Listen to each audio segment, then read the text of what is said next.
Bonjour à toutes et à tous. Bonjour aussi à tous ceux qui sont en ligne avec nous aujourd'hui. Il fait très chaud, mais quand même, il y a du monde dans la salle. Donc merci de vous être déplacés. Je suis Mickaëlle Le Ravalec, je suis la directrice de la direction Économie Éveil à IFPEN. Et je vous souhaite la bienvenue pour cette 12e édition des rendez-vous IFPEN de l'innovation. Alors, le sujet du jour, ça va être le recyclage du plastique, notamment avec des techniques avancées. Donc, on parlera recyclage chimique. Puis surtout, je veux dire, la base, ça va être, je vous rappelle, ce que vous connaissez sans doute, la règle des 3 R. Donc, réduire, réutiliser et recycler. Donc, réduire, c'est effectivement pour le plastique. J'ai le droit à. C'est mieux? Merci. Donc, je disais réduire. Bah, effectivement, pour le plastique, comme c'est un truc qui nous embête aussi quand même beaucoup au niveau environnemental, il faut autant que possible limiter notre utilisation du plastique.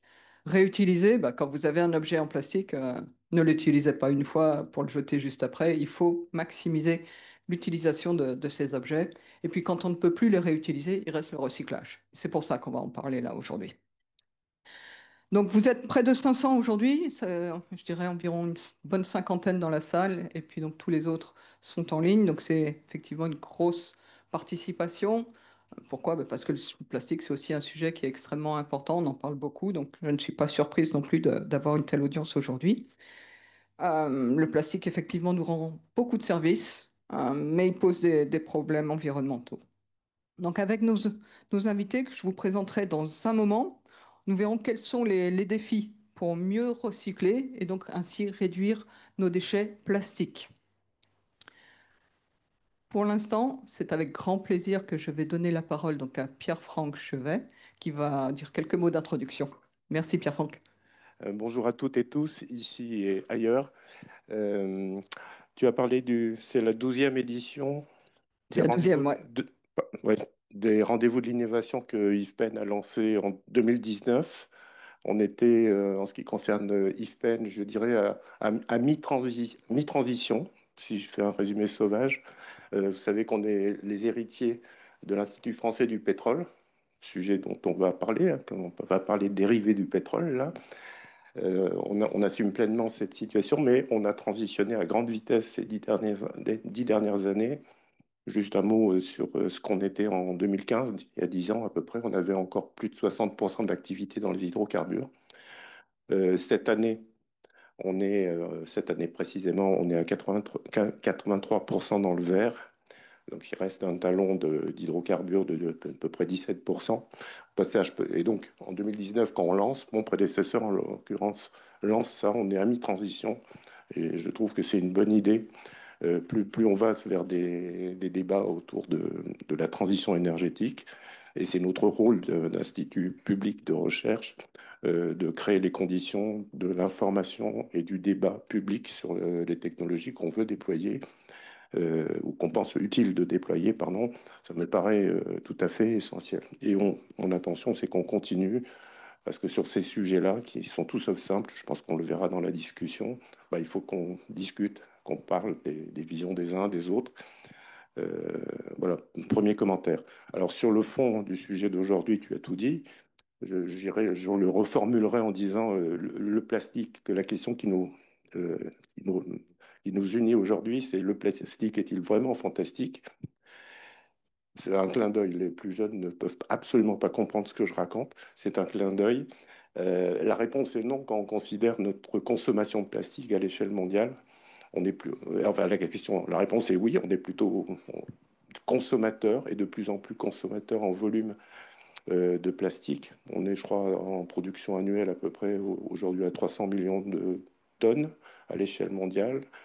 On prévoit qu'assez rapidement, en 2030, on soit plutôt à 500. Et on prévoit qu'en 2050, on est plutôt à 1 milliard.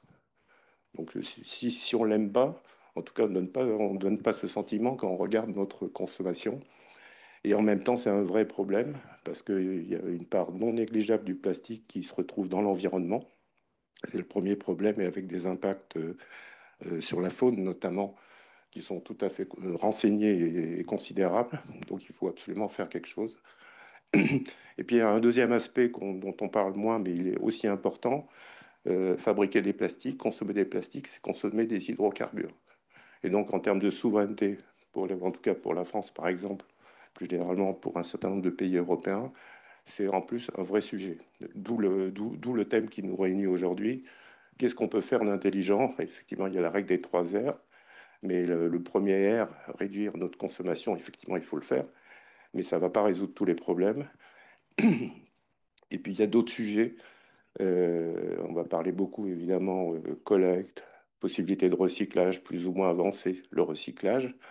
Mais il y a aussi des sujets où le plastique va directement dans l'environnement. Je pense au nettoyage des vêtements.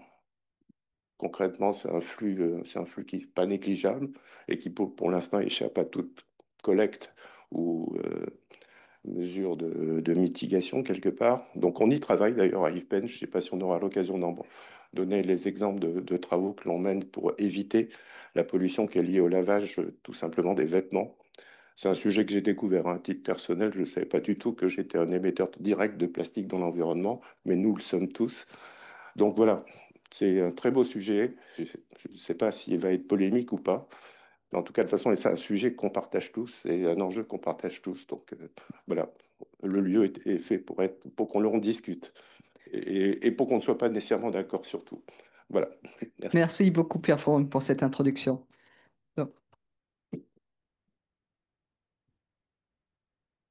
Donc, on va rentrer maintenant dans le vif du sujet. Et pour ça, nous avons réuni un panel d'experts que je vais vous présenter.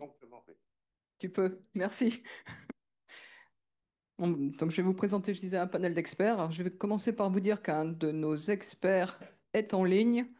Donc ça, je vous le présenterai peut-être tout à l'heure. Donc il est en ligne, pourquoi? Parce qu'il y avait des problèmes de train. Donc il va quand même intervenir, mais ce sera donc en visio.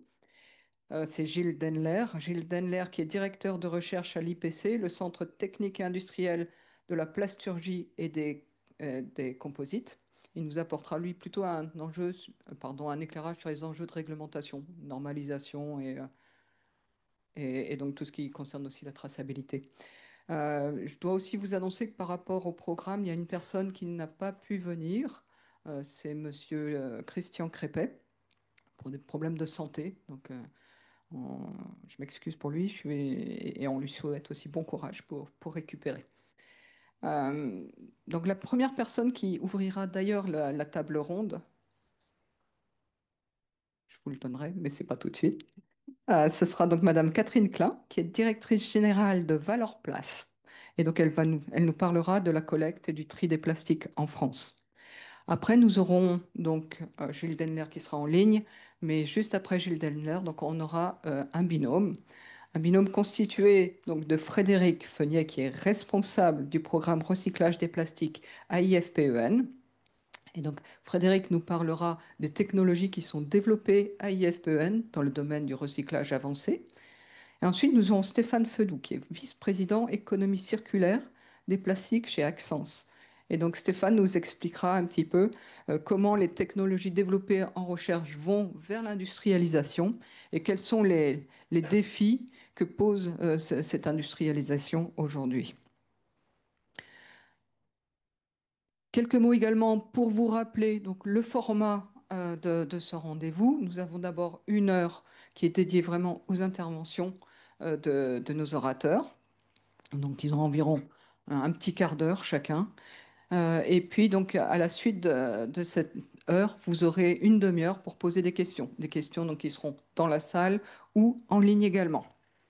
Sans plus attendre, je vais donc passer la parole à Catherine Klein, qui va aborder l'étape essentielle, je dirais, de la collecte et du tri. Je vous donne celui-là.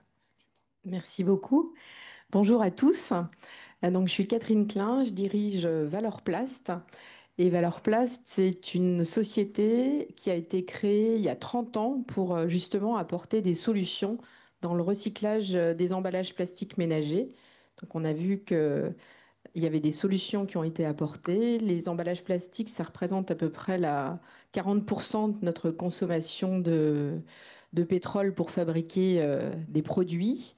Parmi ces emballages plastiques qui font à peu près 2,4 millions de tonnes, La moitié sont ménagers, l'autre partie sont plutôt des emballages industriels et commerciaux.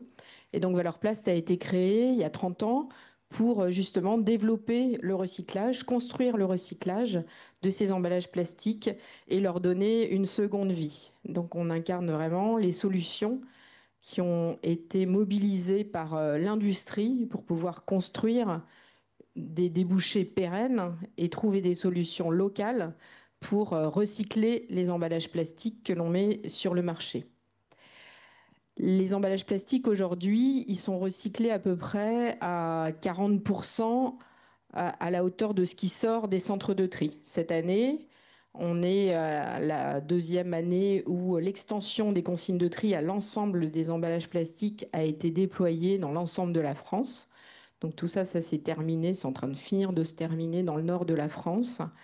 Donc les habitants en France ont la possibilité de déposer dans leur bac jaune ou dans leur conteneur l'ensemble de leurs emballages plastiques pour amener tout cela vers la valorisation.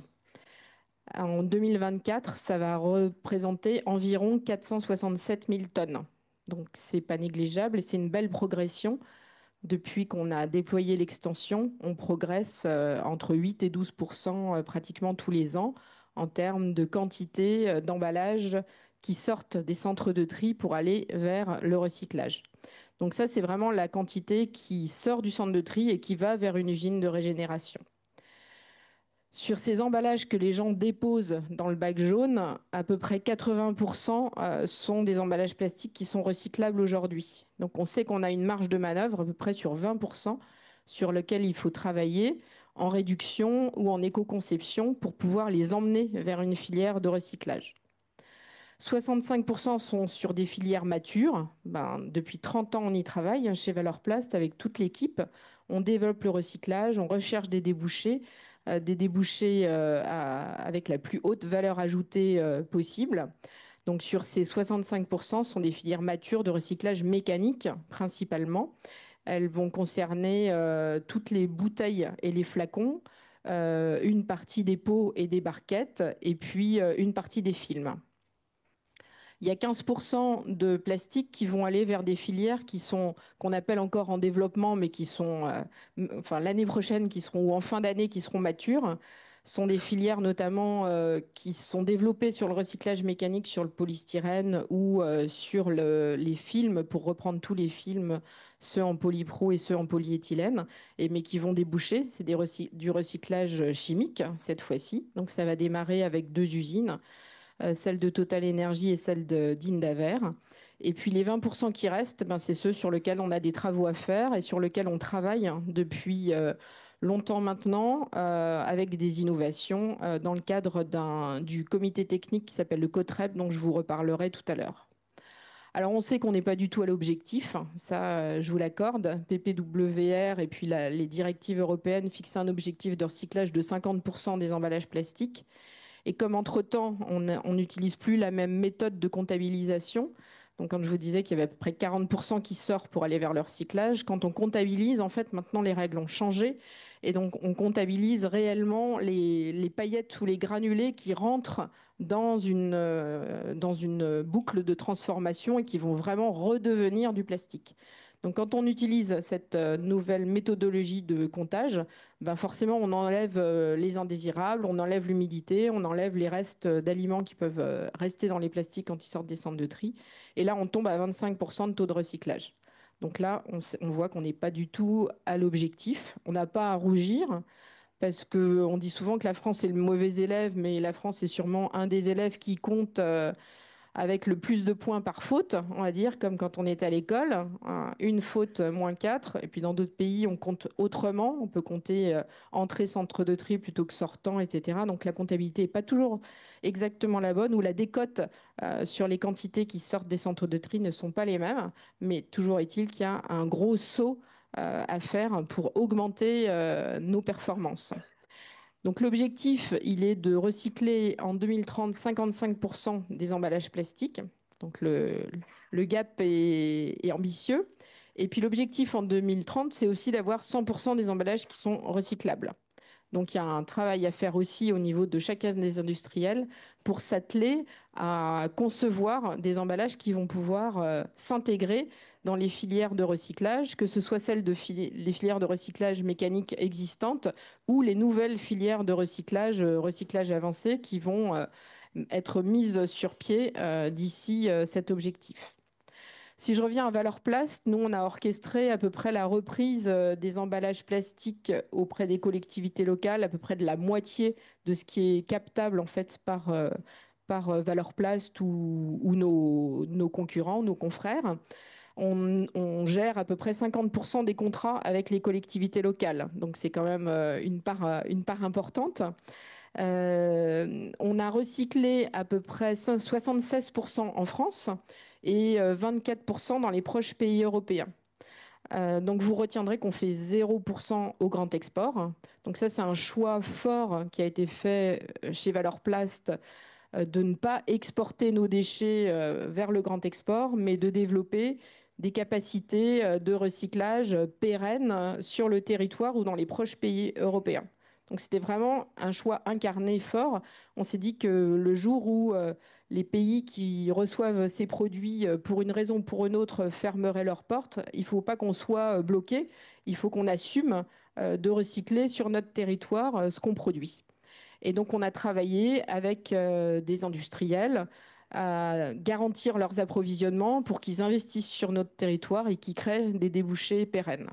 Alors au début, on n'appelait pas ça l'économie circulaire, mais maintenant on appelle ça l'économie circulaire. Et c'était vraiment l'ambition stratégique de Valeur Plast que de développer ces capacités de recyclage en Europe et prioritairement, bien sûr, quand on le pouvait, en France. Alors, on l'a vu tout à l'heure, les marges de progression, c'est vrai, elles sont grandes. Elles sont grandes, on n'est pas encore à l'objectif, mais on y travaille. On y travaille avec les collectivités locales, avec les éco-organismes, et elles portent à tous les étages, on va dire, les efforts. Les efforts doivent être faits au niveau du tri pour rendre plus performant le geste de tri des Français. Aujourd'hui, il y a des comptages qui ont été faits par Citeo et par l'Éco sur les poubelles d'ordures ménagères résiduelles pour estimer quelle est la quantité d'emballage et de papier qui restent dans ces poubelles et qui ne sont pas triés par nous. Et en gros, il y en a 30%. Donc, on voit que les efforts sont importants. C'est important de trier partout, de trier en tout lieu et de tout trier. Donc il ne faut pas oublier le geste de tri quand on part en vacances, quand on se déplace. On est venu avec une bouteille ou un emballage, on peut repartir avec ou le déposer dans une corbeille de tri et au moins faire l'effort de, quand on a des corbeilles de tri différenciées, de mettre l'emballage dans la bonne corbeille. Donc ça, c'est un premier effort qui est non négligeable. 30% d'emballage et de papier qui restent dans les ordures ménagères résiduelles. Ça a été chiffré par des campagnes de mesures qui ont été faites par les éco-organismes. La deuxième grande marge de progression, elle est aussi sur le captage dans les centres de tri. Donc là, c'est Valeur Place qui a fait l'année dernière des campagnes d'échantillonnage dans tous les refus sur quelques centres de tri, où on est vraiment allé assez loin pour voir où est-ce qu'on perdait des matières et pourquoi ce qui rentrait ne sortait pas forcément. Et on s'est rendu compte que, par exemple, sur les bouteilles ou les flacons, c'était plutôt bien capté, mais qu'il y avait encore des efforts à faire. On a encore 13% de marge de progression. On en récupère à peu près 87%. Donc, il y a encore des choses à aller chercher en termes de bouteilles et flacons dans les centres de tri. Par contre, en termes de barquettes ou en termes de films, là, c'est beaucoup plus important ce qu'on peut aller chercher dans les centres de tri. Sur les films, on était plutôt à 55% de taux de captage. Alors, c'est vrai que c'est plus compliqué, c'est plus volage, on va dire.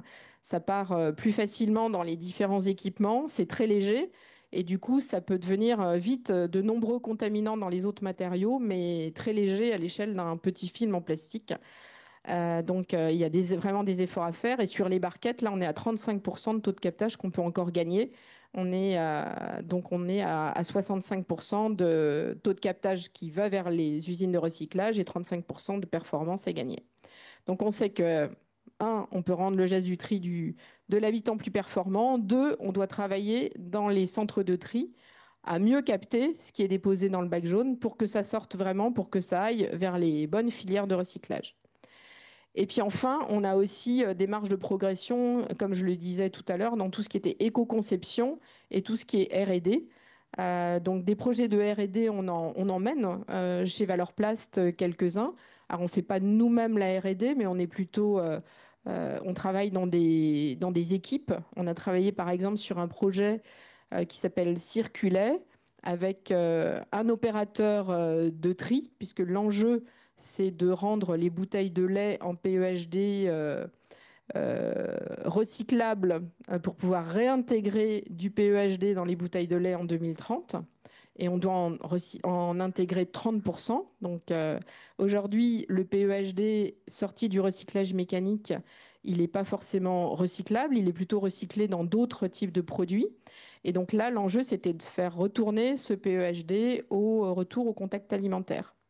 Et donc, du coup, on a travaillé dans ce projet circulaire avec Total Énergie, avec Environnement Massif Central, avec IPC aussi, pour pouvoir remettre du PEHD recyclé au contact alimentaire pour le remettre dans des bouteilles de lait. Et on a un projet aussi dans le même esprit qui s'appelle RECAPP où on travaille sur du polypropylène qui va être aussi remis dans des barquettes en polypropylène. Et là, on travaille avec FERC, un fabricant de barquettes, et puis également avec IFP sur les technologies de CO2 supercritiques. Et je pense que Gilles va en parler. Et puis, comme je le disais tout à l'heure, l'éco-conception, c'est aussi un enjeu très important. L'éco-conception, c'est un sujet qu'on a pris au départ, dans les années 2000, mais sur lequel il y a encore beaucoup de travail à faire. On a créé un comité technique qui s'appelle le COTREP. Et ce comité technique, il a un site internet avec toutes les données qui sont en open source et dont chacun d'entre vous, si vous êtes concerné, si vous êtes metteur en marché, vous pouvez aller consulter sur ce site des avis généraux, des recommandations pour pouvoir mieux concevoir vos emballages. Et avec les autres partenaires qui sont dans le COTREP, Ellipso, le syndicat des régénérateurs de plastique et Citeo, avec Valorplast, on porte nos recommandations, on porte aussi ces messages vers le SEN qui est en train d'établir des guidelines pour le recyclage. Et puis, Valorplast, il faut que je m'arrête bientôt. Merci. Juste quelques mots encore. On ne s'arrête pas là. Chez Valorplast, on travaille aussi sur le gisement des plastiques qui sont collectés dans les déchetteries. Ce sont des plastiques qui sont plus complexes que les emballages ménagers parce que finalement, les emballages, ils ont un cycle de vie court. Donc, ce sont des plastiques qui ont été produits il n'y a pas très longtemps. Alors que dans les déchetteries, on va collecter des objets qui ont été parfois stockés très longtemps ou utilisés longtemps chez les habitants et donc rencontrer d'autres types de problématiques dans le recyclage. Mais ça représente aussi un gisement conséquent. C'est presque 500 000 tonnes qui sont collectées et, via les déchetteries ou via les encombrants. Et puis on se tient prêt aussi pour agir sur la REP des emballages professionnels, donc qui, je l'espère, va sortir au niveau réglementaire en France prochainement. On a aidé à faire sortir l'éco-organisme Twice de terre. Cette REP, elle va être opérationnelle à partir, je pense, de 2026. Et on a mené beaucoup de projets pilotes pour pouvoir travailler aussi sur le retour à l'emballage d'emballages professionnels qui n'étaient pas forcément réintégrés dans des boucles circulaires pour refabriquer des emballages. Donc mon message, c'est de se dire, soyons ambitieux pour rendre circulaires tous les atomes de carbone qu'on a pris parfois très profond dans les sols ou très loin au fond des mers et pour les rendre circulaires. Et puis l'ambition de Valorplast, c'est vraiment de devenir un acteur de référence pour continuer à développer le recyclage de tous les plastiques. On sait que ça ne se fera pas tout seul, ça se fait toujours en partenariat. C'est toujours comme ça qu'on a travaillé avec des partenaires sur lesquels on s'est appuyé pour garantir la traçabilité, la transparence et l'excellence du recyclage et accélérer la circularité des plastiques. Merci beaucoup, Voilà. Catherine. Très riche et très intéressant. Merci bien. Un petit rappel pour toutes les personnes qui sont en ligne, vous pouvez déjà poser des questions via Zoom. Donc elles seront enregistrées et puis ensuite on me les fournira. Donc n'hésitez surtout pas.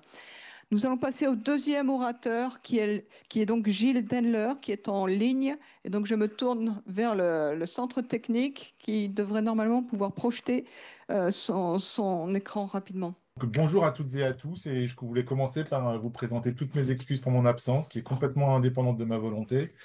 C'est malheureusement, je pense, là aussi, les conséquences du réchauffement climatique. Il y a eu hier un incendie sur les abords de l'autoroute au niveau d'Avignon, entre la voie ferrée et l'autoroute. Et factuellement, c'est un incendie qui a eu lieu très très proche d'un centre de tri. Et connaît très bien la problématique des incendies dans les centres de tri. Donc tous les pompiers étaient sur le pont pour s'assurer que l'incendie n'allait pas toucher le centre de tri. Vous savez qu'actuellement, donc c'est ce que nous disait Catherine, hein, les plastiques sont striés dans des centres de tri et malheureusement, on a encore beaucoup d'erreurs de tri et notamment des gens qui mettent des piles au lithium ou des bouteilles de protoxyde d'azote dans les bacs jaunes et surtout ne pas faire ça puisque ça induit des départs de feu et comme vous le saviez, hein, les plastiques sont des éléments qui sont extrêmement combustibles et donc ça peut très vite brûler.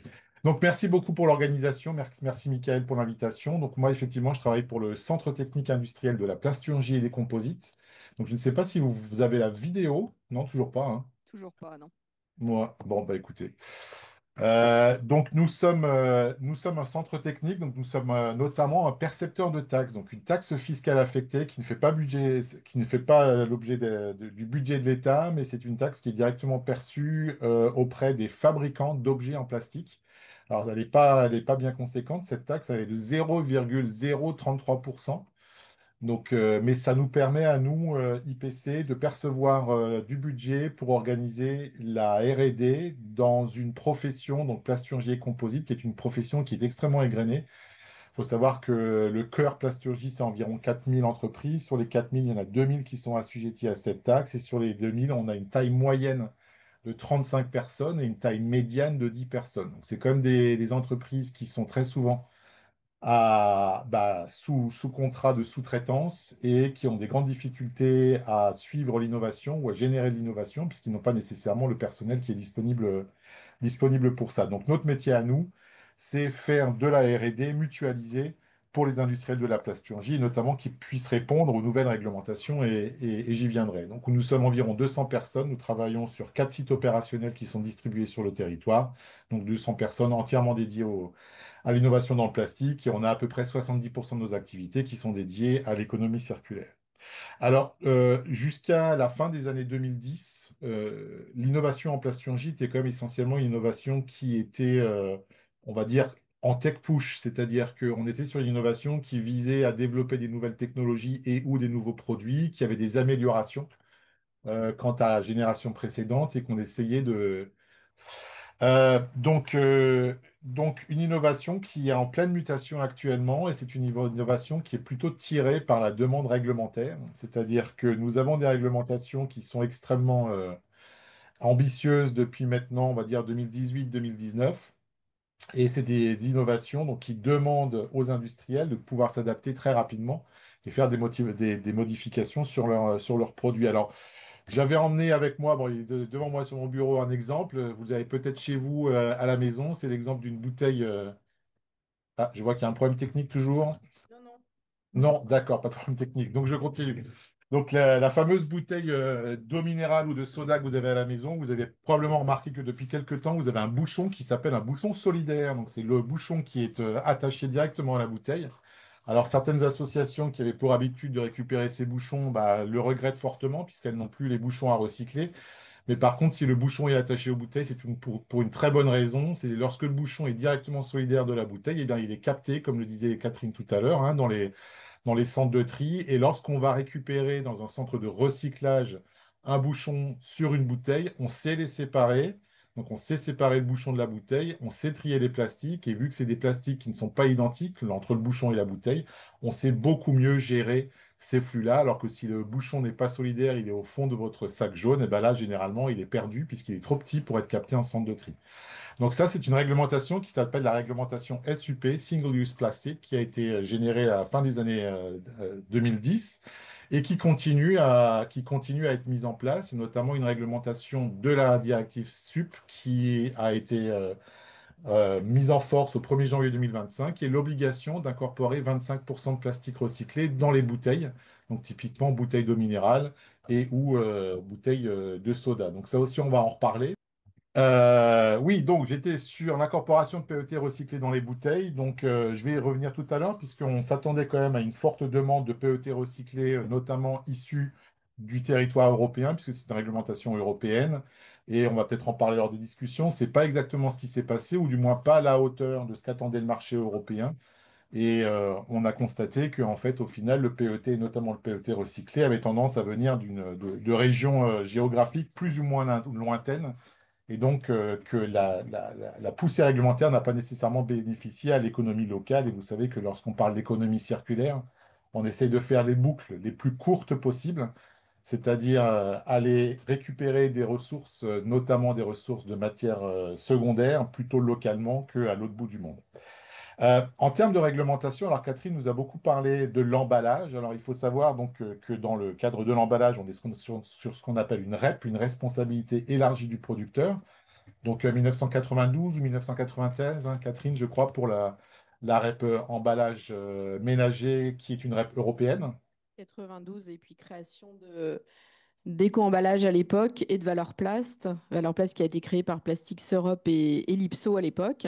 Et puis éco-emballage qui a été créé par Ecopar et les filières matériaux dont Valeur Plast pour apporter la garantie de reprise à toutes les collectivités locales. Donc c'est la réglementation décret Lalonde et ça s'est mis en place peu après que ça se soit mis en place aussi en Allemagne. On était plutôt précurseur puisqu'après il y a eu une directive en 94 qui a généré cette collecte sélective avec des objectifs pour toute l'Europe.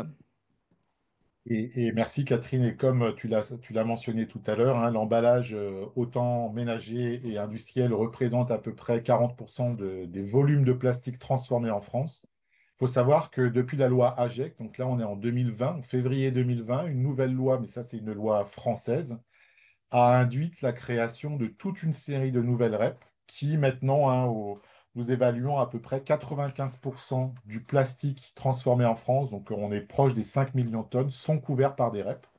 Donc vous savez qu'on a des REP maintenant non seulement sur l'emballage, mais aussi sur des objets de type tout ce que vous retrouvez dans la maison, tout ce que vous retrouvez dans vos magasins de bricolage, les magasins de sport. Pour ceux qui fréquentent les magasins de sport, vous avez vu qu'il y a maintenant des bacs à l'entrée des magasins pour récupérer les objets de sport usagés. Sachez qu'en France, on est extrêmement créatif sur les REP, hein. On a même créé une REP sur les mégots de cigarettes, qui est pas facile à mettre en place, puisque vous imaginez bien que les gens qui veulent recycler les mégots de cigarettes, eh ben, il n'y en a pas des masses, parce qu'il faut comme trouver un bilan économique qui soit positif. Et on est même allé créer en France une REP sur les chewing-gums. Donc, si parmi vous, il y a des gens qui veulent récupérer et recycler des chewing-gums, bah, sachez que c'est l'État qui peut vous aider à créer cette activité économique. Donc, comme que disait Catherine, hein, l'objectif, c'est effectivement de récupérer et de recycler le plus de plastique. Et on commence tout doucement au niveau européen à travailler sur ce qu'on appelle l'éco-conception. Donc, Catherine vous a parlé du COTREP, qui était clairement précurseur et fortement en avance sur l'ensemble des autres territoires pour s'accorder sur quelles sont les règles de design pour faire des emballages qui soient recyclables et recyclés, puisque c'est surtout ça qui est important, c'est qu'au final, ils soient factuellement recyclés.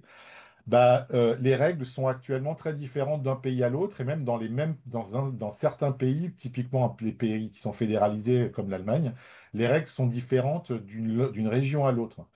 Donc l'Europe a signé un petit peu la fin de la récréation et demandé à ce qu'il y ait des homogénéisations sur l'ensemble du territoire européen. Et donc ça, c'est dans le cadre de la réglementation sur les emballages, qu'a mentionné là aussi Catherine, qui s'appelle dans notre jargon la PPWR, hein, c'est la nouvelle réglementation sur les emballages. L'Europe exige et demande à ce que en 2030, tous les emballages qui sont mis sur marché soient réputés recyclables à l'échelle. Donc, à l'échelle, ça veut dire que c'est recyclable et factuellement recyclé, puisqu'il existe des chaînes de valeur. Donc, il y a actuellement un exercice extrêmement délicat qui est quasiment fini au niveau des emballages, qui est de mettre d'accord la quasi-totalité ou la totalité basée sur un consensus des metteurs sur marché et des acteurs de la chaîne de valeur sur qu'est-ce qu'un emballage, recyclable ou pas recyclable. Et là, je tenais quand même à saluer l'engagement de la France, puisque Le comité de normalisation sur les emballages est piloté par la France, à savoir Emmanuel Guichard de la FEBA. Et l'exercice de normalisation a été fait dans le sous-groupe numéro 10 pour les spécialistes, qui est lui piloté par Vincent Collard de Citeo, qui a fait un travail absolument gigantesque durant les 24 derniers mois pour être le chef d'orchestre de toutes ces normes. Donc, il a piloté 16 normes sur les emballages, retrouvé des consensus avec plus de 300 industriels qui avaient chacun, évidemment, des intérêts à ce qu'ils puissent facilement fabriquer des emballages qui soient réputés recyclables. Donc, avec IPC, on travaille maintenant avec le Cotrep, donc, qui était précurseur sur la chose depuis 2018. Donc, à IPC, on a monté une ligne de test de recyclabilité. Donc, Catherine vous a expliqué que le COTREP, donc Valeur Place, Citeo, Ellipso et le syndicat des régénérateurs émet des règles d'éco-conception et ces règles sont basées sur des protocoles de test ou sur des tests qui sont factuellement réalisés sur une ligne de test de recyclabilité qui est donc installée chez nous à IPC. Donc, nous avons investi un peu plus d'1 million d'euros pour mettre en place une ligne qui reprend à l'échelle semi-industrielle des machines qui sont représentatives de ce qui peut être trouvé chez les recycleurs pour tester donc factuellement la recyclabilité des emballages.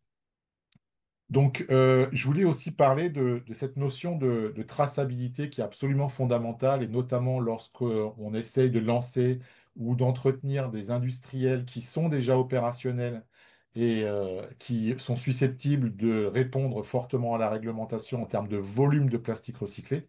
Donc, la traçabilité, c'est vraiment quelque chose d'absolument fondamental. Donc, si je reviens sur ma bouteille, cette bouteille, maintenant vous avez la vidéo, je peux la montrer? Ouais, je peux la montrer. Bon, une bouteille toute simple, hein.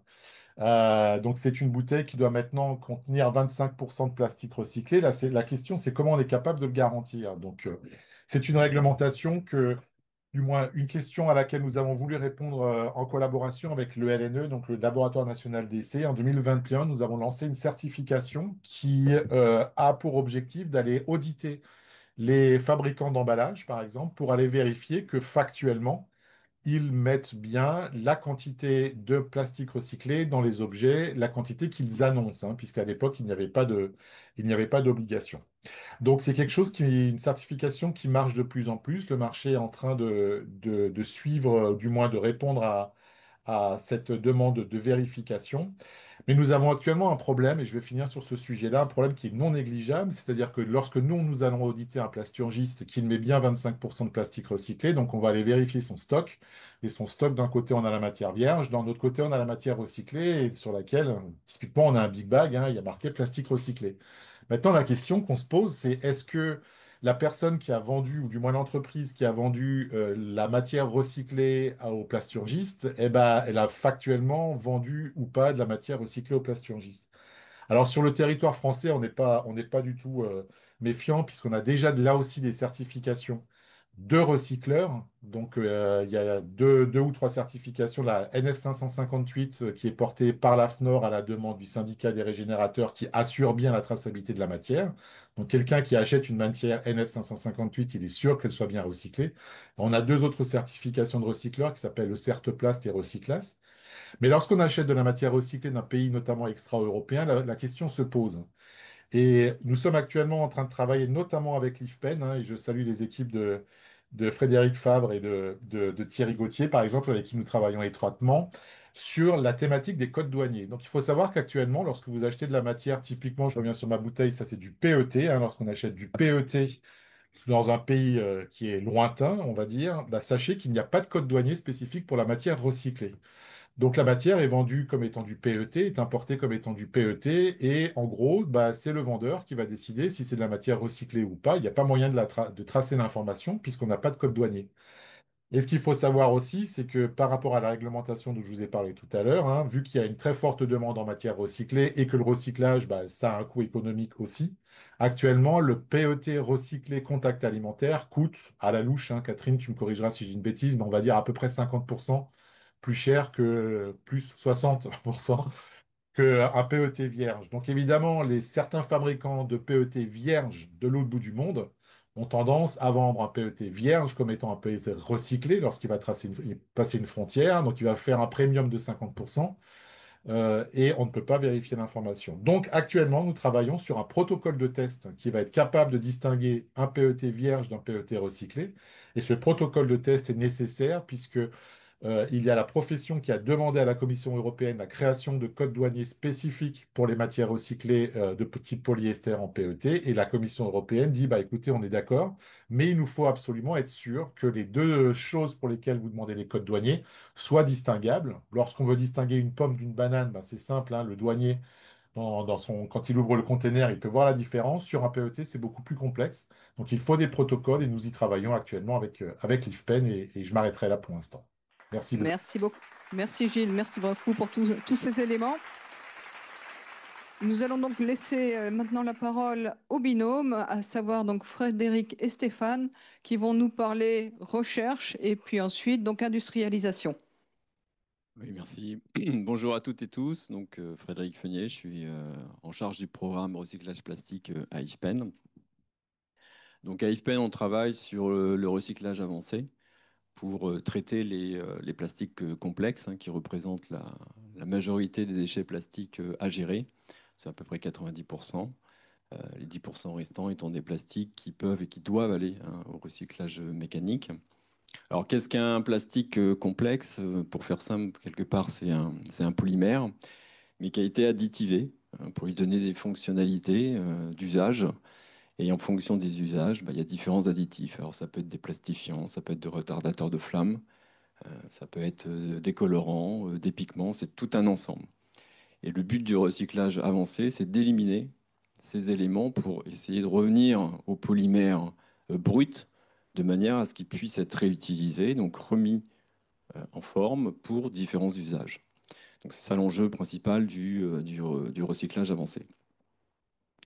Donc à IFPEN, sur cette thématique, on a lancé un prospect en 2013, donc il y a déjà 12 ans, donc on était assez en avance sur cette thématique, qui a pu se concrétiser par l'ouverture d'un programme dédié qui comprend à l'heure actuelle une dizaine de projets, qui est doté d'une cinquantaine d'ETP, donc une volumétrie de personnel assez important, et qui s'appuie sur les outils expérimentaux dont on dispose, et maintenant sur une plateforme dédiée, avec à terme une quinzaine d'équipements uniquement utilisés dans la thématique du recyclage des plastiques. Donc il y a eu un effort important de réaliser. On a également, depuis le lancement du projet, une vingtaine de thèses qui ont été lancées de manière à lever les verrous scientifiques sur ces thématiques. Et au niveau des projets qu'on conduit à l'heure actuelle, donc il y a différents niveaux de maturité. Je vais vous expliquer ça en détail dans la suite. Et on les mène avec des partenaires industriels. On s'appuie sur un démonstrateur que l'on a sur le PET complexe. Et aussi un point important, c'est que dès le début du programme, on s'est fortement appuyé sur l'ensemble de l'écosystème pour bien comprendre la chaîne amont, c'est-à-dire les acteurs du tri, de la collecte, du tri, les acteurs aval, c'est-à-dire les polyméristes, les plasturgistes, de manière à faire en sorte que la solution qu'on va imbriquer dans cette chaîne de valeur soit bien compatible et satisfasse la sortie marché. Alors, la stratégie qu'on a développée au niveau du recyclage avancé, ça a été, je veux dire, le fil conducteur, ça a été avant tout d'essayer de préserver au maximum l'intégrité du polymère en question. Donc, on va parler de polypropylène, polyéthylène, PVC, tout type de plastique et pas uniquement emballage, dans un but d'arriver à un élément qui nécessite le moins d'étapes de transformation pour arriver au produit final. Ça, c'est un élément qui est essentiel. Donc, c'est par exemple la déformulation qui est la voie la plus courte. La déformulation, c'est une séparation physique, une dissolution, qui permet de garder le polymère et uniquement d'éliminer les additifs. Donc ça, c'est des technologies qu'on a développées, qu'on est en cours de développement pour les polyoléfines, qui est un gisement important des déchets plastiques, et aussi pour le PVC, avec des résultats intéressants là, obtenus ces dernières semaines. Après, par rapport à la matière, cette voie simple de déformulation n'est pas forcément toujours possible. C'est le cas par exemple du PET complexe. Donc là, on va parler de PET opaque, coloré. Catherine mentionnait les barquettes multicouches. Donc là, on a développé une solution dite de dépolymérisation, mais avec ce souci de revenir, d'être au plus proche du polymère. Donc on a une voie plus complexe techniquement par rapport à des choix qui ont été faits par certains concurrents, de revenir à un monomère, mais pas aux éléments initiaux permettant de faire le monomère et ensuite le polymère. Donc ça, c'est ce qu'on applique sur le PET. Et après, vous avez des gisements complexes, multipolymères, qui correspondent un peu au fond du bac jaune, pour lequel on développe des solutions de conversion par pyrolyse et aussi de purification des huiles de pyrolyse obtenues.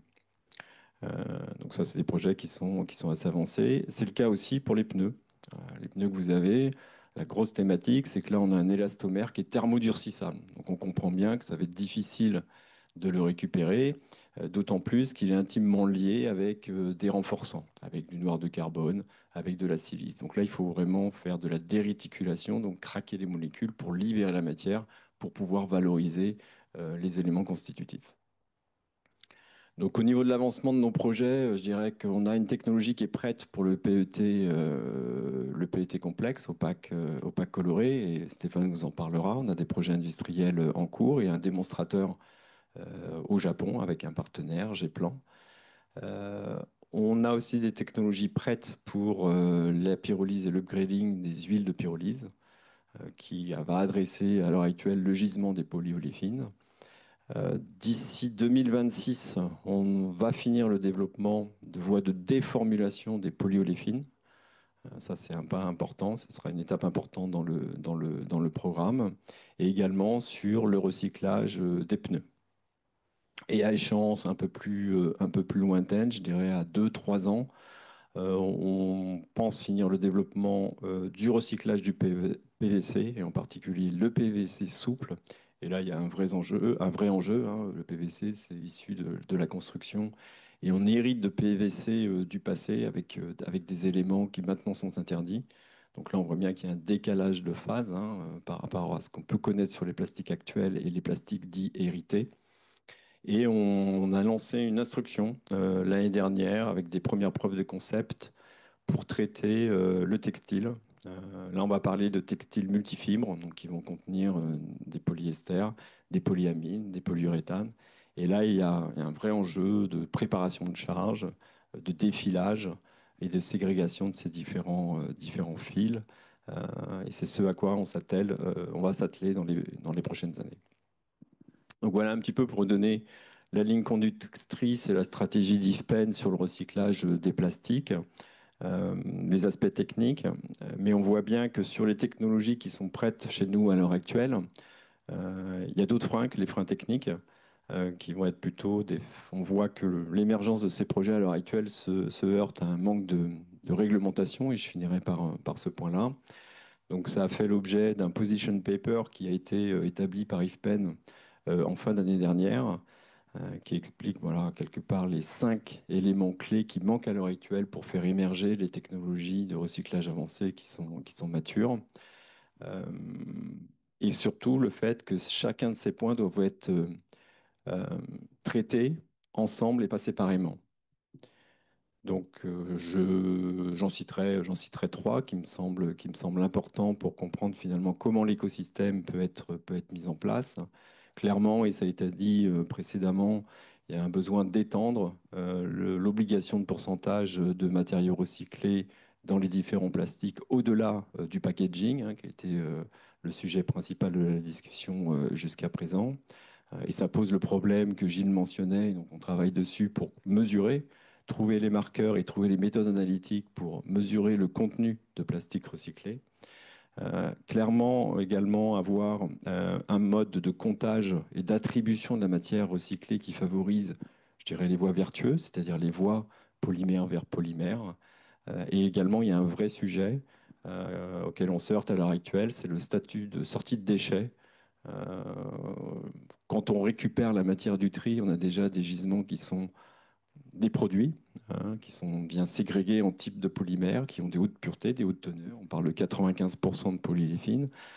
Est-ce que ce sont encore des déchets? Vu leur prix, j'ai envie de dire non.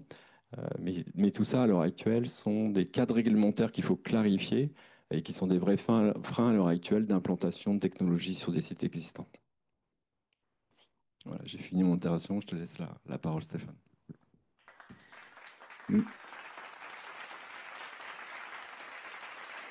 Merci Frédéric. Bonjour à tous. Donc, je suis Stéphane Fédou, le vice-président d'Axens pour l'économie circulaire des plastiques. Donc peut-être deux mots sur Axens. Dans Axens, nous sommes la filiale d'IFP Énergie Nouvelle qui est en charge de commercialiser, de déployer les technologies développées par IFP Énergie Nouvelle partout dans le monde. Donc les procédés, les catalyseurs, les équipements. Et en particulier dans le domaine du recyclage des plastiques. Donc nous sommes 2500 personnes, Accent, c'est aujourd'hui environ 1 milliard d'euros de chiffre d'affaires annuel. Donc sur ce domaine du recyclage des plastiques, nous sommes donc déjà très actifs sur deux grandes voies de recyclage chimique. Donc clairement, IFP Énergie Nouvelle, Axens, le groupe, on se positionne en complément du recyclage mécanique. On ne vient pas du tout chercher à recycler des plastiques qui sont recyclables mécaniquement. Donc on se positionne sur des voies de recyclage chimique, on recycle de manière générale, recyclage avancé. La première voie sur laquelle nous sommes très actifs, c'est donc la voie pyrolyse. La voie pyrolyse, elle vise à recycler des mélanges de plastique souple, des plastiques, des déchets qui sont aujourd'hui essentiellement envoyés vers l'incinération, voire en décharge. Ces plastiques, ces mélanges de plastiques contiennent essentiellement des polyoléfines, polyéthylène, polypropylène, qui représentent environ 50% des plastiques produits dans le monde. Il peut y avoir aussi du polystyrène dans ces mélanges de plastique souple. Et l'objectif, c'est de renvoyer ce flux sous forme d'une huile vers l'entrée du vapocraqueur et des complexes pétrochimiques pour refaire des polyoléfines et tous les types de polymères que sont capables de produire les complexes pétrochimiques. Donc pour faire ça, en fait, on a une chaîne de procédés qui démarre avec le procédé de pyrolyse lui-même. Alors là, on licencie le procédé développé par notre partenaire Plastic Énergie qui s'appelle le procédé TAC et qui permet de produire l'huile de pyrolyse à partir du déchet.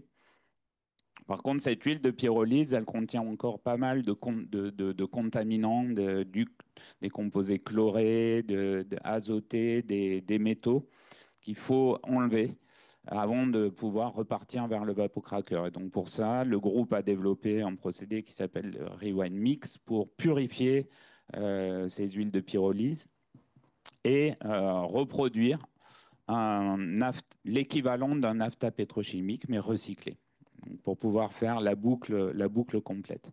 Alors, cette voie-là, elle est aujourd'hui une réalité industrielle, hein, puisque notre partenaire Plastic Énergie a 2 unités industrielles qui tournent dans le sud de l'Espagne depuis maintenant 8 ans. Et puis on va démarrer là très prochainement une unité de 20 000 tonnants de Plastic Énergie chez Sabic aux Pays-Bas. Et puis très bientôt, dans les tout prochains mois, une autre unité de 15 000 tonnants va aussi démarrer chez Total Énergie à Grandpuits.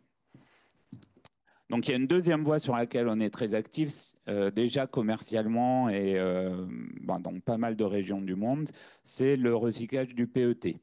Donc le PET, environ 25% des plastiques produits dans le monde, avec deux grandes applications. Donc les emballages pour environ un quart, donc des bouteilles, des barquettes, etc.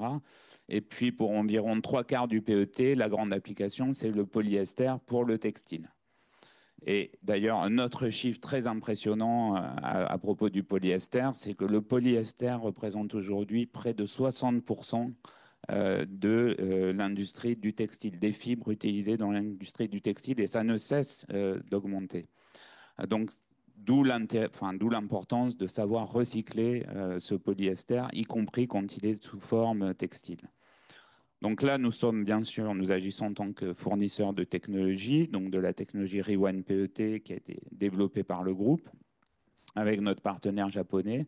Mais nous allons au-delà de notre rôle de fournisseur de technologie, puisque en France, nous co-développons un premier projet industriel avec un partenaire qui s'appelle Toray, des Japonais qui ont une usine près de Lyon, où nous voulons développer le projet Repeta pour recycler jusqu'à 80 000 tonnes par an de tout type de déchets PET. Donc il pourrait y avoir des emballages, mais aussi du polyester textile. Alors, il y a 5-6 ans, on se disait que le recyclage chimique, ça allait vraiment décoller très fortement. Et d'ailleurs, tous les grands cabinets internationaux nous prédisaient des montées en puissance extraordinaires dès 2025. Et ça n'est pas advenu. Pourquoi? Quels sont les verrous qui, encore aujourd'hui, empêchent un développement plus important du recyclage chimique? Il n'y a pas de problème de technologie. Finalement, on a des technologies, y compris celles du groupe, mais on n'est pas les seuls à proposer des technologies. Mais il y a des technologies qui sont même déjà prouvées industriellement. On n'a pas non plus de problème de charge. Effectivement, il y a 5 ans, on pouvait se dire peut-être, si on a un décollage très très fort, on va être limité peut-être par la charge disponible à traiter. Même s'il y a du plastique partout, finalement, avoir du plastique bien trié, bien préparé, ça apparaissait comme potentiellement un facteur limitant. Aujourd'hui, ce n'est pas le cas. On n'est pas bloqué par la charge, on n'a pas assez de projets de recyclage chimique. Donc le principal verrou, en tout cas d'après nous, notre analyse, c'est que c'est d'abord un problème économique et puis politique et réglementaire. Donc économique d'abord parce qu'on n'est pas capable, clairement, de produire des plastiques recyclés chimiquement au prix d'un plastique fossile. Si on prend le cash cost, comme l'appellent les Américains, donc disons le prix de la charge plus le coût opératoire d'une usine de recyclage chimique, on pourrait être pas trop loin du prix d'un plastique fossile, quelques dizaines de pourcents au-dessus. Mais si on rajoute le CAPEX, alors là, on est au moins à x2 le prix d'un plastique fossile. Donc, on a besoin en fait d'un engagement des marques, des industriels à payer un premium important et puis à s'engager sur plusieurs années pour sécuriser les financements et les investissements dans ces nouvelles usines de recyclage chimique. Sinon, ça ne peut pas marcher, les projets ne sortiront pas de terre. Alors, comment faire en sorte que les marques et les industriels prennent ces engagements et soient prêts à payer plus cher et sur la durée, s'engagent à acheter des plastiques recyclés avec un premium. La pression du consommateur, aujourd'hui, elle est insuffisante pour les inciter. On a par exemple l'exemple de Coca ou Pepsi récemment ont annoncé des diminutions assez importantes, significatives de leurs ambitions en termes de recyclage des plastiques. Je doute, je n'ai pas regardé honnêtement, mais je doute que ça ait eu un très fort impact sur leur vente au niveau mondial. Donc finalement, l'acte du consommateur au supermarché, de nous tous, on n'a pas une influence suffisante pour que ça les pousse. Donc qu'est-ce qui reste? Il nous reste la réglementation. Il nous faut une réglementation forte et cohérente pour pousser, inciter et même en partie contraignante pour développer l'économie circulaire des plastiques et en particulier ici en Europe. Alors on a des bons débuts. Sur l'emballage, on a parlé de la PPWR, mais même la PPWR aujourd'hui, elle est encore incomplète. Par exemple, oui, il faut mettre des plastiques recyclables sur le marché. On a des contenus mini-en recyclés, mais par exemple, on ne connaît pas les pénalités en cas de non-atteinte des objectifs. Donc ça laisse une incertitude forte. Une incertitude encore plus forte, c'est les règles aux frontières. Gilles en a parlé, mais je crois que c'est capital.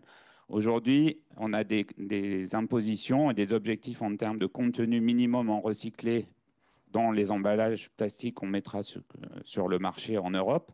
Mais ce plastique recyclé, il peut venir de n'importe où dans le monde et on ne sait pas vérifier s'il est vraiment recyclé. Donc, je crois qu'on est quand même tous d'accord là-dessus, l'économie circulaire, ça doit être un cercle de diamètre raisonnable. Il faut recycler des plastiques, des déchets européens dans des usines européennes avec des emplois européens. C'est ce qu'on veut faire. Donc, on a besoin d'une réglementation cohérente pour pousser ça. Et c'est possible. Hein, et d'ailleurs, on veut faire aussi ça partout dans le monde. Hein, on veut faire de l'économie sur Axence. On travaille déjà avec des clients en Asie ou ailleurs pour créer de l'économie circulaire localement. Et je finirai avec l'exemple de l'Inde hein, qui vient de finaliser son package réglementaire et qui impose d'abord une préférence, et même plus qu'une préférence, pour le recyclage de ces déchets en Inde avec des usines indiennes. Donc, je pense qu'on peut aussi réussir à faire ça ici en Europe. Merci beaucoup, Stéphane. Merci. Donc, on arrive au terme de la première phase de ce rendez-vous, à savoir les interventions. On a eu déjà pas mal d'éléments qui ont été partagés, que ce soit sur, on a entendu parler, donc PET, textile, tri, collecte, réglementation, code douanier, technologie, industrialisation aussi. Bref, on a eu un panorama que j'ai trouvé très très riche, avec une bonne vision des enjeux, des défis autour du déploiement d'une filière du recyclage des plastiques. J'aimerais qu'on applaudisse encore nos intervenants, que je remercie vraiment beaucoup. Et on va passer à la deuxième phase, à savoir la phase des questions. Donc, si vous avez des questions, que ce soit en ligne ou dans la salle, elles sont les bienvenues. On a 30 minutes maintenant. C'est moi qui donne le micro? Il y a quelqu'un qui donne le micro?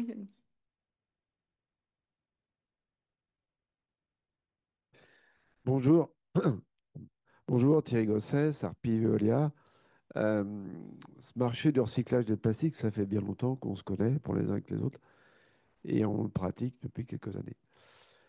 On a un principal métier depuis longtemps qui était la collecte et le tri, surtout pour les collectivités locales. Depuis une dizaine d'années, on trie aussi pour d'autres sociétés privées. Et on innove un peu avec ou sans vous de temps en temps sur le recyclage. On a parlé de fracturation des plastiques par différentes technologies, pyrolyse et compagnie. Enfin, là-dessus, c'est pas d'aujourd'hui. Aujourd'hui, donc, tout ça est bien beau. On a investi beaucoup sur nos centres de tri haute performance. Mais à la fin, sujet d'actualité qu'on a déjà répété, on se heurte à un prix de la matière lorsqu'on le collecte et le trie et on va pour le valoriser, qui est bien, bien supérieur au produit neuf qui vient de notre partie asiatique. Hein. Et ce sujet-là, on en parle de temps en temps avec Gilles, il est copieux. Il est copieux. C'est qu'aujourd'hui, nous, groupe intervenant dans cette partie primordiale qui est la collecte et le tri, on a stabilisé, voire arrêté nos investissements. Parce qu'on ne rentabilise plus rien, mais plus rien. Et on n'a pas d'équilibre économique. Donc sans équilibre économique, on est cuit. Donc on est cuit, on arrête. Donc c'est dur à entendre, hein, ce que je dis.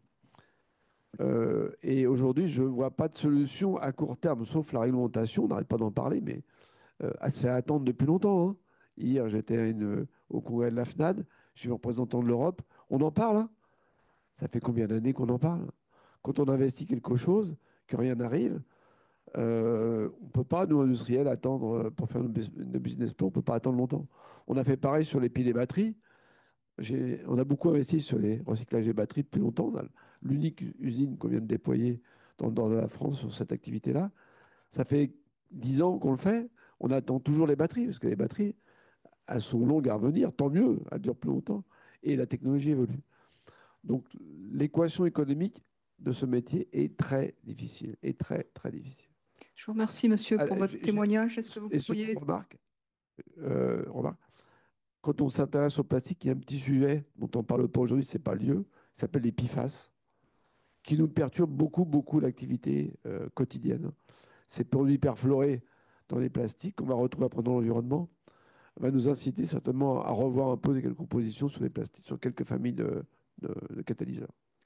Merci beaucoup pour cette intervention. Mais il n'y a donc pas de question, mais c'est un commentaire qui est important également. On va passer à une deuxième personne, s'il vous plaît. Pouvez-vous vous présenter pour démarrer? Oui, Véronique Avouette, Total Énergie. Deux questions, une pour Catherine et une pour le tandem Frédéric-Stéphane. Catherine, j'ai entendu avec plaisir et intérêt qu'il y avait maintenant 95% des plastiques transformés en France qui faisaient l'objet d'une REP. Est-ce que dans toutes ces REP, il y en a qui ont des structures, des modes de fonctionnement qui semblent plus efficients, plus pertinents que d'autres pour délivrer les objectifs et les défis qu'on vient d'évoquer, notamment le manque de compétitivité par rapport aux vierges? Et puis une question pour le tandem Frédéric-Stéphane. Dans toutes les filières de recyclage de plastique que vous travaillez, quelles sont celles qui, d'après vous, vont permettre d'avoir un gap entre le prix du vierge et le prix du recyclé qui est le moindre?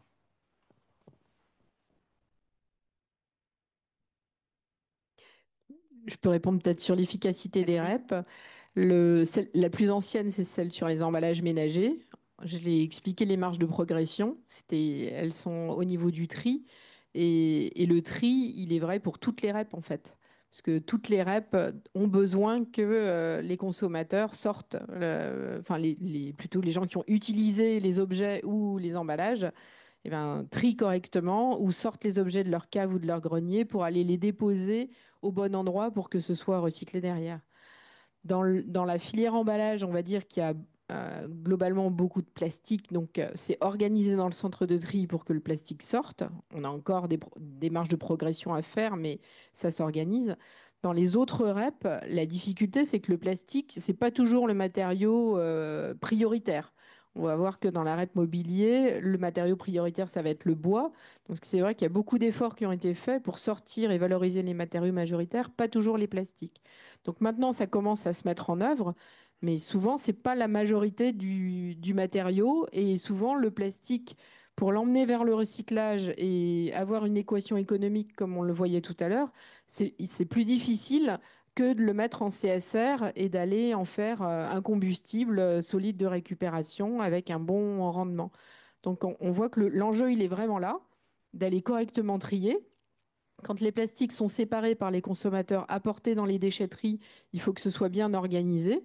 Donc on a un enjeu où là, avec la multiplication des REP, chaque REP peut avoir sa benne dans les déchetteries. Ben, c'est pas possible. Il n'y a pas de place dans les déchetteries pour avoir une benne par REP. Impossible. Donc maintenant, il faut que tout le monde chemine vers une benne plastique multi-REP et que cette benne plastique multi-REP, elle accueille aussi les plastiques qui ne sont pas sous REP.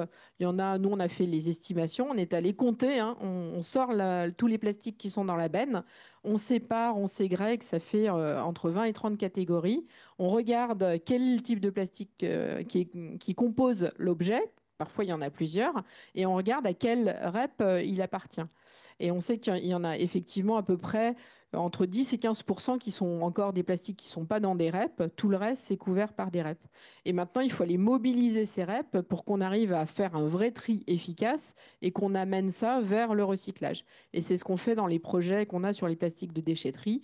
Ça se construit, mais c'est encore en cours de construction, on va dire. Donc on répond à des appels à projets qui sont lancés par les éco-organismes qui gèrent le mobilier, les plastiques de la construction. Mais on voit que ces REP, elles ont aussi des difficultés au démarrage, des metteurs sur le marché qui n'ont pas toujours envie de payer des éco-contributions à la hauteur de ce qu'il faut mobiliser comme argent pour pouvoir collecter efficacement, trier efficacement et prendre en compte l'amorçage du coût de recyclage. Donc on est vraiment au début de l'histoire sur toutes les autres REP hors emballage. Et puis, pour répondre aux commentaires de tout à l'heure, il y a une nouvelle REP sur les emballages professionnels qui va arriver. Donc, les règles, elles ont été dévoilées, on va dire, par le ministère le 18 juin dernier. On voit que c'est une REP qui va être prioritairement plastique, parce que pour les autres matériaux qui composent les emballages, le carton, le bois, les métaux, le verre, il y a déjà des solutions de recyclage. Et ce dont on a besoin, c'est surtout de la traçabilité pour aller compter correctement les quantités et savoir où est-ce que ça va avec de la transparence derrière. Donc, par contre, sur le plastique, il y a plus d'enjeux. Il faut vraiment mobiliser des financements pour aider à collecter correctement, séparer les différents polymères et les amener vers le recyclage. Et donc, c'est une REP qui devrait mobiliser à peu près entre 300 et 350 millions d'euros qui vont être versés pour aider justement à la collecte et au tri et pour que les matières puissent rejoindre le recyclage. Et donc, après, il y aura toute l'équation économique derrière avec aussi dans cette nouvelle REP des éco-modulations qui seront donnés pour diminuer l'éco-contribution des metteurs sur le marché en fonction de la quantité de matières recyclées qu'ils réintégreront dans les emballages pour essayer aussi de pousser à la consommation et à la réintégration dans les emballages des matières plastiques recyclées. Donc ça va se construire à partir de 2026, je l'espère. Et j'espère que ça va aider aussi à trouver des débouchés locaux pour les matières plastiques qui sont recyclées en France et en Europe. Parce que le jeu, il est gentil hein, d'aller acheter des matières pas chères en Asie. Mais nous, les déchets, on les a produits sur notre territoire. Et si les paillettes de PET, elles trouvent plus d'exutoire localement, ben, je ne sais pas ce qu'on fera de nos différents déchets. Hein. Alors moi, je dirige Valeur Place, j'ai 150 000 tonnes sur le dos que je dois amener des centres de tri vers les usines de recyclage en continu, parce que sinon je bloque l'évacuation du centre de tri et je bloque le tri. C'est ce qui s'est passé pendant la période Covid. On s'est retrouvé avec des usines qui pouvaient être fermées du jour au lendemain. Il fallait trouver des solutions. On a assuré cette continuité. Ça a pu se faire parce qu'on a un réseau à peu près de 46 usines de recyclage. Et justement parce qu'on avait un maillage solide, on a pu assurer la continuité et les évacuations. Mais c'est vraiment très important qu'on crée des débouchés pérennes et locaux. Parce qu'on ne peut pas s'amuser, on n'a pas le droit d'exporter nos déchets, on n'a plus le droit en tout cas. À partir de 2026, ça va s'arrêter en Europe. Et donc du coup, il faut vraiment que cette économie circulaire, elle Merci, reste Catherine. locale et qu'on construise ces débouchés sur nos territoires. Merci beaucoup. Avant de passer à la deuxième question, il y a Gilles Denler qui aimerait aussi réagir, donc je vais lui passer la parole juste là. Oui, merci, c'est très Gilles, gentil. vous pouvez vous exprimer. Je crois que vous voulez ajouter un commentaire. Oui, vous m'entendez? Oui, c'est bon. Parfait. C'était juste pour répondre à la question de madame. Il y a une REP qui marche particulièrement bien sur les plastiques. Alors, c'est une REP volontaire. C'est la REP qui est celle des plastiques dans l'agriculture, qui est portée par Adivalor, qui est l'éco-organisme volontaire et qui a été créé à l'initiative des syndicats professionnels d'agriculteurs et de metteurs en marché de plastique dans l'agriculture. Et là, on a des taux de collecte et des taux de recyclage qui sont extrêmement élevés. Et sauf erreur de ma part, c'est la REP qui fonctionne le mieux dans le mode, au niveau mondial. Deuxième chose que je voulais très rapidement rajouter, pour évaluer la potentielle efficacité d'une REP, je pense qu'il est aussi important de voir la durée de vie des produits, qui est très importante. On parlait tout à l'heure Stéphane, vous parliez de la REP, par exemple, du bâtiment. Là, on est sur des durées de vie extrêmement longues. Et un autre facteur qui est important, qu'on a découvert dans le cadre de la REP sur les bateaux de plaisance, c'est l'attachement aux déchets à la fin de vie de l'objet. Et entre le nombre de bateaux qui étaient potentiellement des déchets et le nombre de bateaux que l'éco-organisme, l'APR, récupère au final, on se rend compte qu'on est sur même pas 10%, parce que les gens ne jettent pas leur bateau, ils préfèrent le stocker au fond du garage. Donc ça aussi, l'aspect affectif à l'objet en fin de vie est relativement important. Pas que. Merci beaucoup, Gilles. On va passer sur l'aspect coût. Et juste avant, il y avait Pierre-Franck Chevade qui voulait faire une remarque. Pardon, je t'ai arraché le micro. Oui, sur la question que vous posiez sur les prix, l'économie de tout ça, je vais juste, et ça a été un peu dit, j'ai demandé notamment à Michael de chiffrer le coût des solutions vertes. Il y a beaucoup de solutions vertes. Alors là, on parle du recyclage avancé, entre autres recyclage et recyclage avancé. On travaille beaucoup aussi sur tout ce qui est captage, CCUS, captage de carbone, sur des solutions de ce type. On travaille énormément sur les biocarburants, sur les e-fuels également.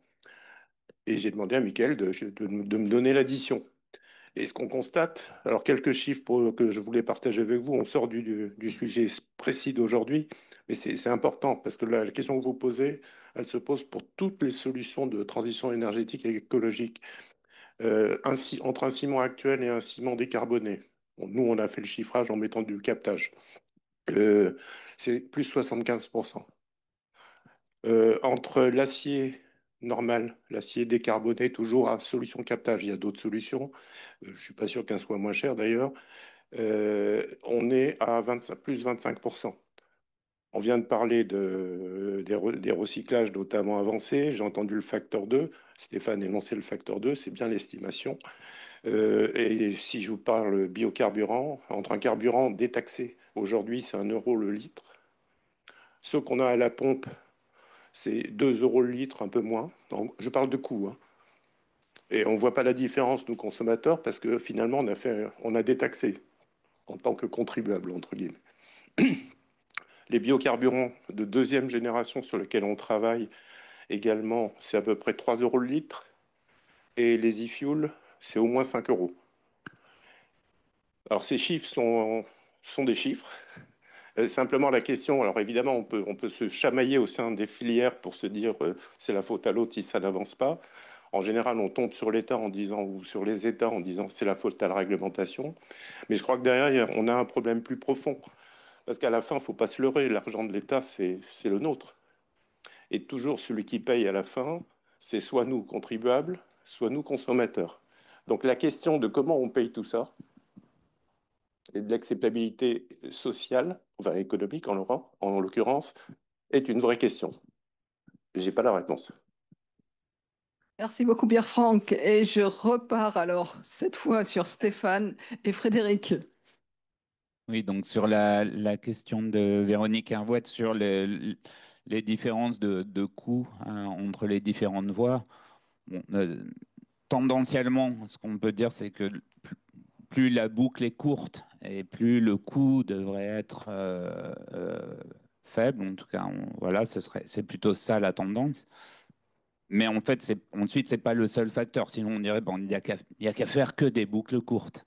Sauf qu'il y a d'autres paramètres qui interviennent. Et c'est pour ça, d'ailleurs, qu'on développe plusieurs voies de recyclage et plusieurs procédés, parce qu'on en a besoin pour traiter des différents flux et aussi, donc, chaque procédé va pouvoir traiter un type de déchet et aussi atteindre une certaine qualité de produit au bout du compte.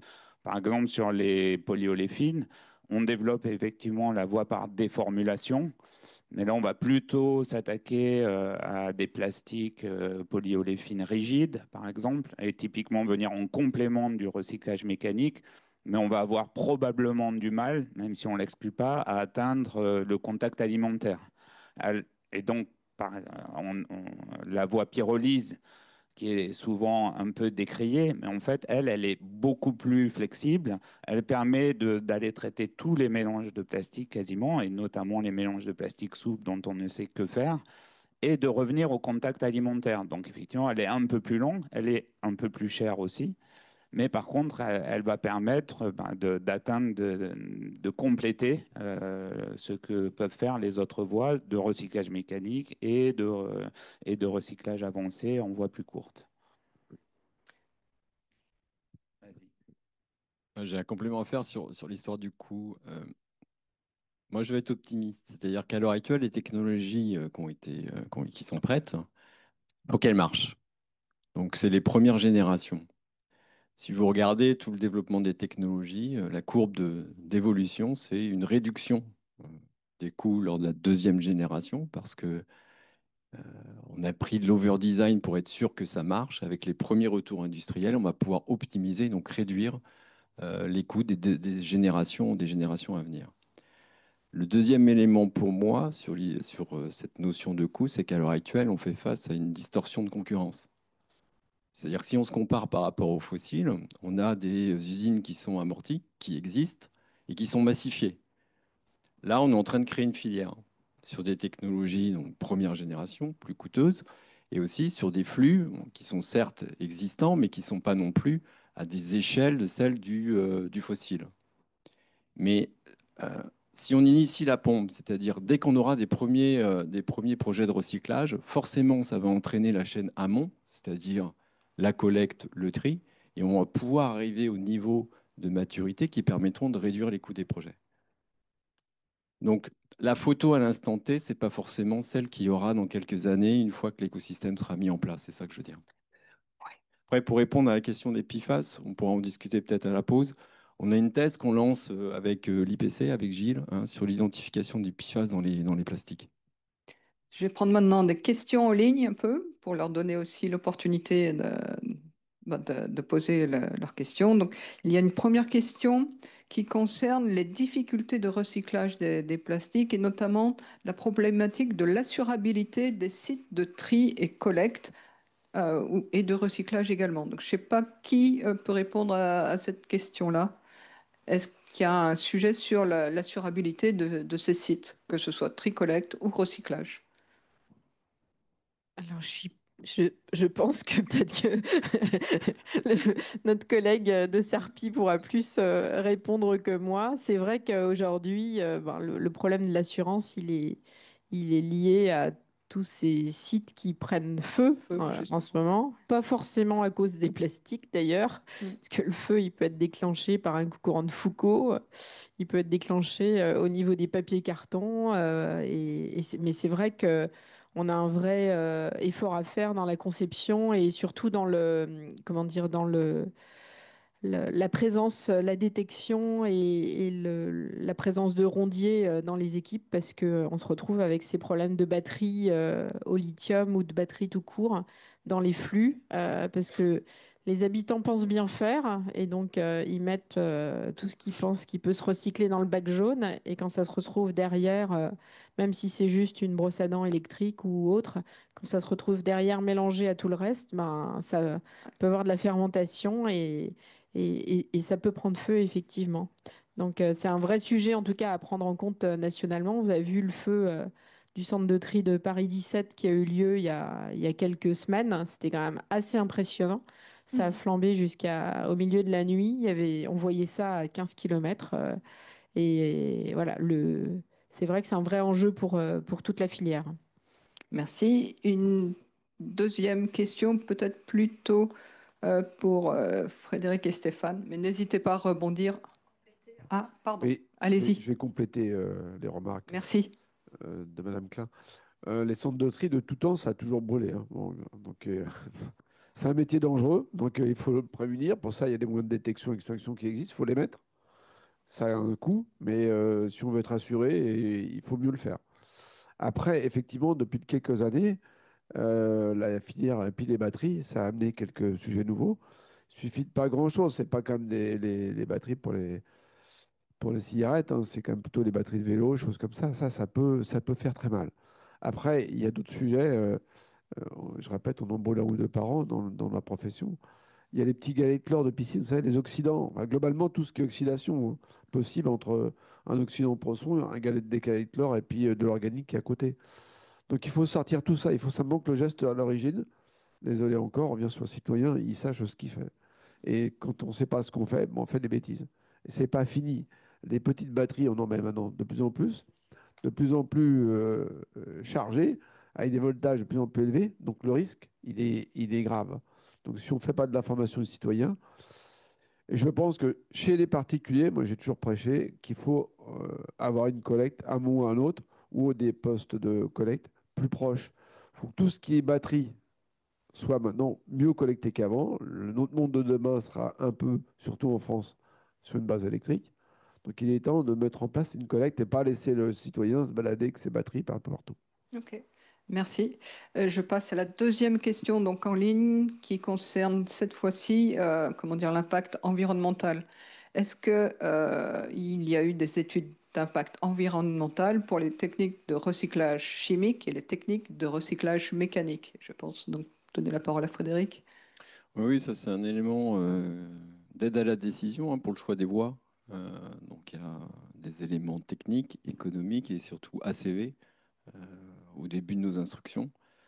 Ce que je peux vous dire, c'est que sur les voies de déformulation, les ACV sont favorables, hein. On est sur des réductions de 80-90% par rapport aux fossiles. Et sur des voies de dépolymérisation, qui sont des chaînes un petit peu plus longues, et ben, l'impact, c'est que les ACV sont certes améliorés de 55%, 60% par rapport aux fossiles, mais en dessous de la déformulation. Ce qui confirme, hein, les lois thermodynamiques. Il faut des voies courtes pour être sur des solutions éco-efficientes. Donc bien sûr, ces éléments sont regardés dès le début et au cours des projets comme aide à la décision, comme les évaluations économiques. Juste en complément, hein, et là aussi, plus la voie est courte, et mieux c'est pour l'impact environnemental. Et tu as cité des formulations, des polymérisations.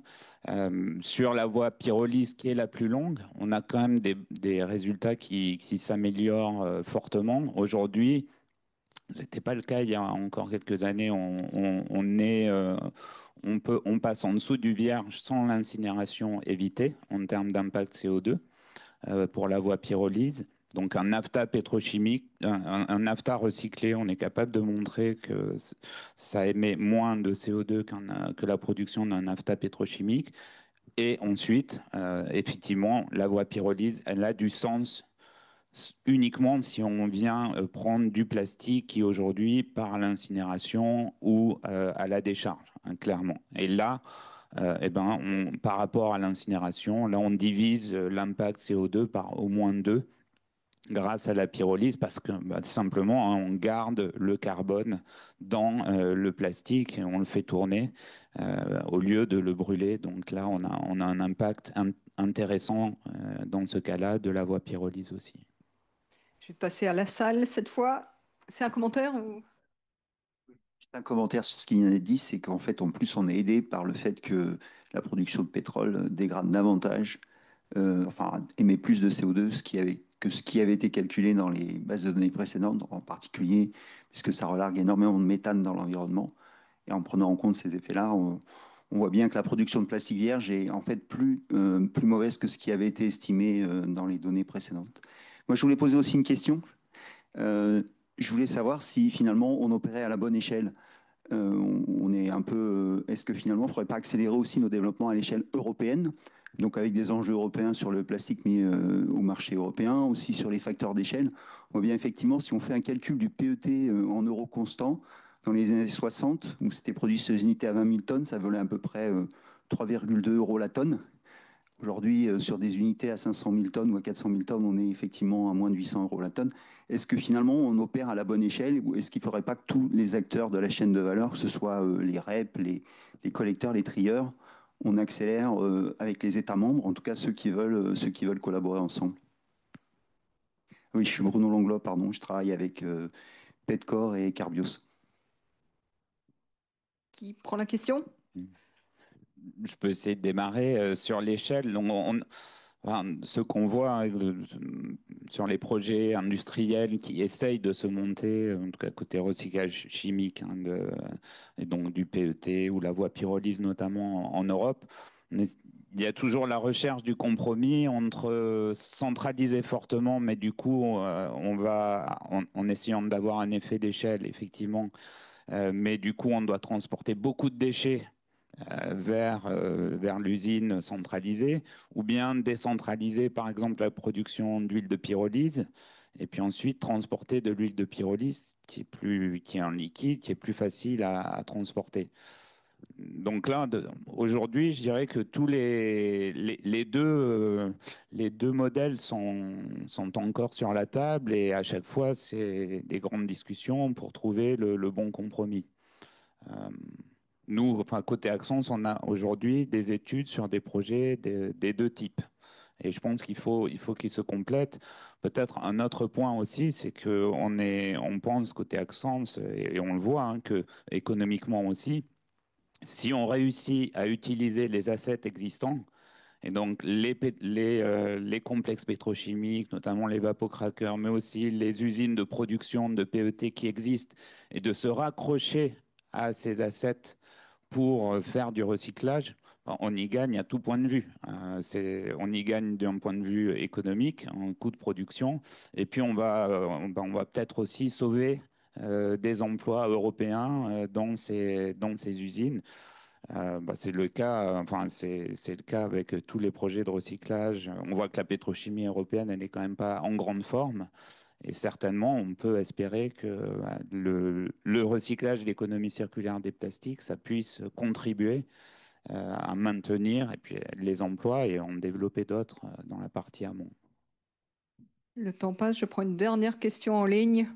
Quelles sont les contraintes qui sont mises sur les industriels qui développent des emballages qui ne se recyclent pas ou qui se recyclent mal? Est-ce qu'il y a des contraintes qui sont mises sur les industriels? Alors, les contraintes, elles sont mises clairement avec la PPWR. En gros, en 2030, si on a un emballage plastique qui n'est pas recyclable, il ne pourra pas être mis en marché. Et en 2035, il faudra qu'il soit recyclé et à l'échelle. Donc voilà, la barre est haute, hein, notamment sur certains emballages qui sont aujourd'hui difficiles à capter dans les centres de tri. on a des petits emballages pour pas avoir de pierres, de cailloux, etc. On crible la matière. Un petit emballage, potentiellement, il va tomber dans les fines et on va pas réussir à le capter. Donc, on a un enjeu là-dessus, sur le captage de tous les petits emballages plastiques. On va devoir y travailler pour voir est-ce que ça doit passer par le centre de tri, est-ce qu'il faut aller trier sur les petites fractions de déchets pour aller sortir du plastique, quel type de plastique on retrouve, comment ils sont contaminés, etc. Donc pour tout cela, il y a encore du travail. Et puis après, l'autre poids qui pèse, on va dire, sur les industriels, c'est l'éco-contribution. Parce qu'en fait, en fonction de l'éco-contribution, elle est complexe dans les éco-organismes. Elle varie en fonction, on va dire, presque de la recyclabilité en fait des emballages. C'est-à-dire qu'elle va être plus faible sur un PET, une bouteille en PET clair dont on a construit l'industrie du recyclage. Ça fait, on va dire, presque 30 ans qu'on y travaille, ou sur une bouteille en PEHD. Et par contre, c'est beaucoup plus élevé pour un pot en polystyrène où finalement les filières de recyclage, elles sont beaucoup plus jeunes. Elles existent sur le recyclage mécanique, mais pas encore à l'échelle. Elles vont bientôt sortir sur le recyclage avancé.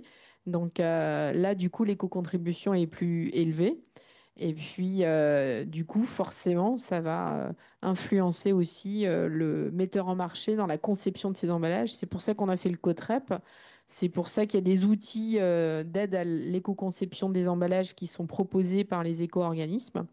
Et je pense que tout ça, ça va monter en puissance et s'accélérer avec les guidelines du SEN qui vont être mis à la disposition de tous les États pour construire les réglementations et puis permettre de mettre sur le marché des produits conformes. Merci bien. Donc, c'était la dernière question. Je suis désolée. Vous pourrez par contre poser des questions pendant le temps après le rendez-vous. Je suis désolée, il y a eu beaucoup de questions. Il y en a eu plein en ligne et puis on n'a jamais le temps de répondre à tout. Donc, toutes mes excuses pour ça. Donc, on en arrive à la fin là, de notre rendez-vous qui était consacré donc, au recyclage des plastiques. Moi, je tiens vraiment à remercier les panélistes pour la qualité de leurs interventions, mais aussi vous tous pour vos questions et pour le débat qui s'en est ensuivi. Je vous propose donc d'applaudir à nouveau nos panélistes. Merci vraiment. Et donc, on se reverra dans environ 6 mois pour un nouveau rendez-vous IFPEN dont on vous annoncera le sujet un peu plus tard. On ne le connaît pas encore pour l'instant. Merci beaucoup à tous. Rentrez bien et puis je vous souhaite un très très bel été. Au revoir.